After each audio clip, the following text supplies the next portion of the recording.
Knew after the first one we'd make a second one, but there was such a great reaction, and suddenly you went, we really have a character that we, not characters in a situation that we could have a lot of fun with. The second one, we went in a whole different direction, and that was a big success too. And then you thought, well, where else can we take it? Because I totally get the joke of what Tokyo has fallen, Paris has fallen, but that what if the angel himself, the guardian angel, has fallen, and then it's a much kind of deeper, more personal journey. But you can also have twice the action, because it's not just good guys against bad guys. It's one guy is fighting the good guys and the bad guys. So wherever he goes, shit's gonna happen.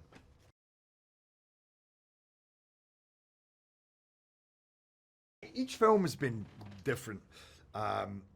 In their tone and their idea, and that's always been we always kind of that, well, if we're going to make another one, where can we take it, rather than just a repeat of the first one. So this one, I feel like, is a much more personal, involved, emotional. Now you're climbing into the vulnerabilities of Banning and seeing the struggles that he has.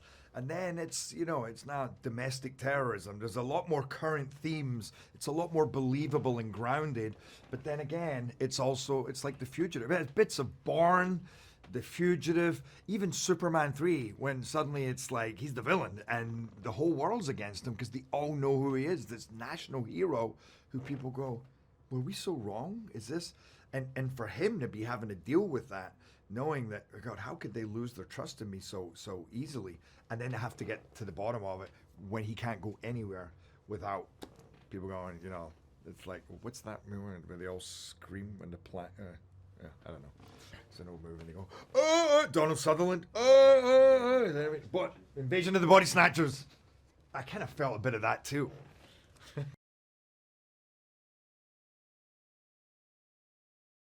So I watched Shot Caller, that Ric Roman Waugh directed. In fact, I met Ric 10 years ago. First movie I produced was Law Abiding Citizen. I interviewed Ric, and I loved him. I loved his ideas. But he hadn't really done much, and it was just a bit of a gamble.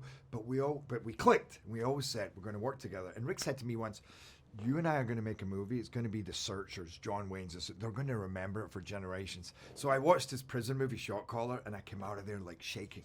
And I called him up and I said, you mentioned the word three, like 3 generations. What about doing The Third Has Fallen? There was a pause, and he's like, okay, what are we talking about? I sent him a script, and that basically that weekend kept emailing him saying, what about this, and he had a look and he went, you know what, let's do this, let's ground it, let's make it really gritty and emotional and powerful and character driven. And that's what he did. He brought this groundedness, this truth to it, and made it a much more deeper, sophisticated story. But yet at the same time, he's a stunt guy, and that's what his world is. But he's a stunt guy who thinks on the deepest level. It's all about the subtleties of relationships, and not scared to go there. So we would just sit and talk about themes and what I've been through in my life, what he's been through in his life, the people that he knows, and he's very connected with people and with a lot of soldiers, a lot of special forces, and he goes into their minds so deeply, and their pain and their struggles and their wins, and so that you really feel that in this movie. You have a fun ride, but it's very touching as well.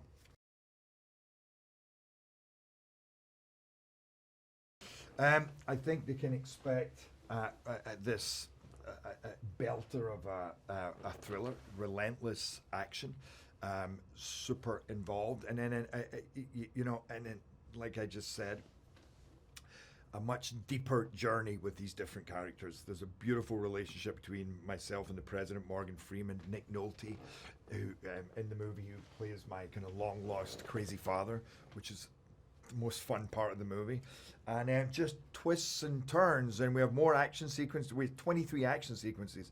That's twice as many as we had in London. So I think you get more personality and more action.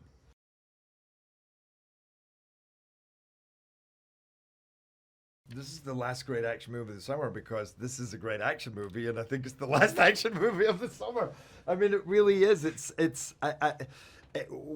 been a fun summer of big Marvel movies, but they're comic book movies, and now a chance to see. It was like when Olympus came out, it surprised everybody, I think, because even though it was a bit insane, there was still this kind of groundedness in the insanity.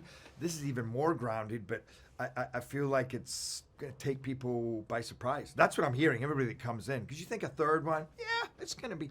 But everybody that's coming in is like, dude, I love this.